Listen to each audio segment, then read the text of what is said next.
Bonjour. Abantu babandanya bankurikirana tugiye tubandanye twiga tugira twige ukuntu umuntu ashobora kwimura coin akayimurira ku yindi soko. Nk'akarorero ni hahandi uba warakoze coin hanyuma ikoze igacigomba kuva ku isoko nko muri Binance. Dufata nk'akarorero mu ncamake umuntu akoresha Royal Q arafise ingabire mu ncamake kuko araronka information ati coin kanaka iri monitoring irafise ibintu byerekana ko ishobora gukurwa ku isoko na changer kanaka. Umaze kuyibona cura yimura hakiri kare mu yindi soko kuko hari gihe Binance igomba kuyi monitoring ugasanga yindi soko yacayakira.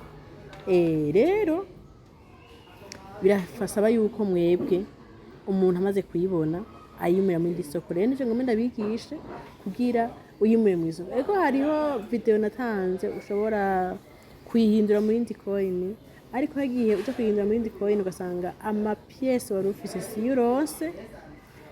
Ariko avantage nini cyane niyo kwanza kuyimurira mu yindi soko byanse basusha yivunja mu yindi coin ibisanzwe iri stable ku isoko ya crypto trading. Okay, mu ncamake rero uraba gute ko coin ubona gute amasoko yo coin igomba iveko ayindi masoko yo biriko. Bwa mbere na mbere twabigishije kubanza gukonsulta coin market cap kugira ubone ayandi masoko yo coin wetora. Nk'akarorero fise XLM tuje muri Binance fise XLM igomba ive ku isoko, fise XLM igomba ive ku isoko. XLM mwese murayibona ngiyi nk'akarorero muga ntigomba ive ku isoko, ariko nk'akarorero bayimbwiye narayikoze iri muri mu macoin yanje ari mu isoko igomba ive ku isoko ikubweho na Binance nanje kandi ndimwe amafaranga yanje ngomba rero kunda yimurira mu yindi soko. Bwa mbere na mbere mbanza kwiraba nkayimenya ko ari XLM aca ngenda muri coin market cap murayibona mwese ngaha coin market cap ahiri. Okay, ndayibonye ngaha rero coin market cap ndayinjiramwo maze kuyinjiramwo cinza ngaha muri recherche nkaronderamwo XLM nkarondera XLM.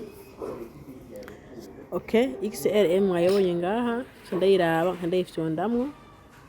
Okay, esonzemwo rero cinza ngaha kuri market kugira ndabe ayandi masoko yo coin irimwo kugira nshobore kuca nkora izo konte zayo ma échanger ndonke aho nja kuyimurira mu yindi soko. Sawa, cunda kuri market.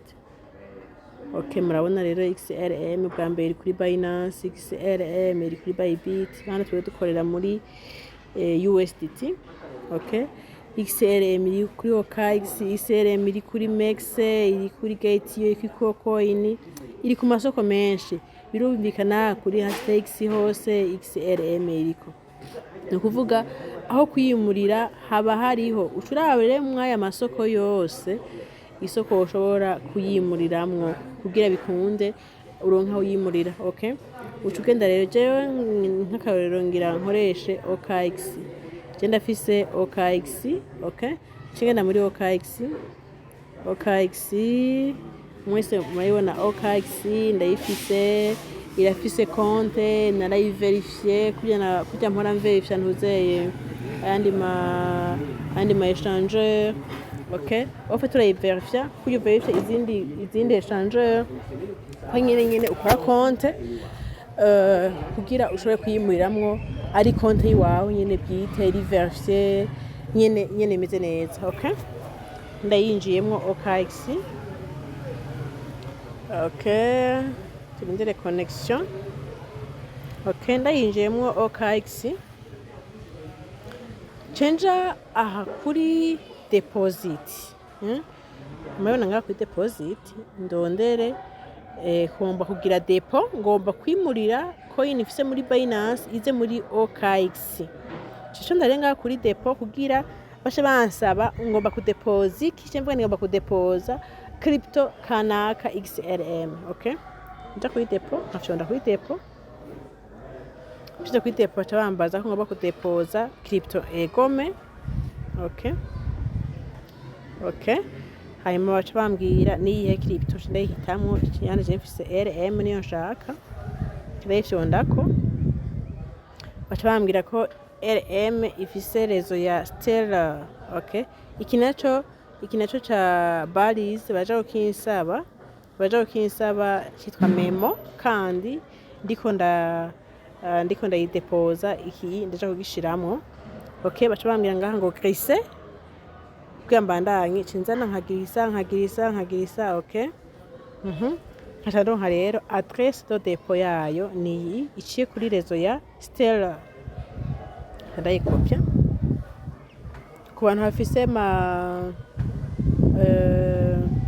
presse papier bashaka kuzikopya zose uko zibiri akazifite zose zikopya ugiye ntije kumugora gusubira kugaruka ariko kugira ntiwihende bashaka gukopya kimwe hambwa aje gusubira kugaruka kandi gukopya ikindi yego hako wihende. Cyo tugenda rero muri Binance gituma ngiye muri Binance ni kubera ari hiva ngo mbeje muri Binance naho ngire withdraw.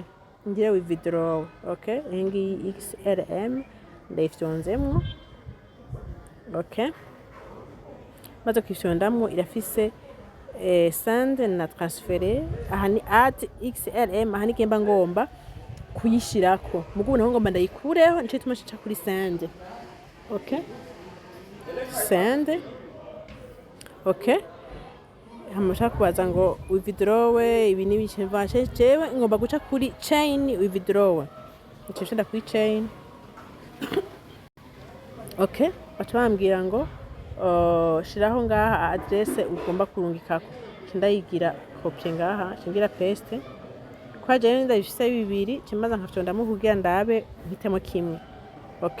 Ubundi wowe wakopye kimwe ucuzogira paste gusa. Hama rezo bamaze kuyimbya kwa Stellar network. Hanyuma memo nayo ni twatundi twari handitse ko Balize. Ngeje ngaha rero bashaka kugira ati withdraw amount ugomba kurungika ama XLM angana iki ama pièce angana gute quantité cenemeza kuri max koma ngomba kurungika zose zigende muri OKX. Adresse de depot nayikuyeho ngomba kwishira anaho sinzangira withdraw send cenemeza kuri withdraw.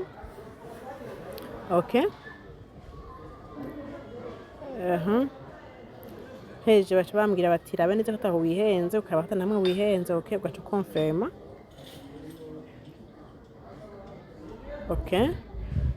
Withdraw iri en cours. Baca bansaba amasekirite yanje jewe rero nkoresha fingerprint ndayishirako uku. Igakikunda hariho rero uba afise Google Authenticator na email bashobora yiguha ukaca ubishiramwo ukagenda ugatora code muri email yawe ugurije ko Binance ukagenda ugatora na code baguhaye muri Google Authenticator ugaca uvyemeza.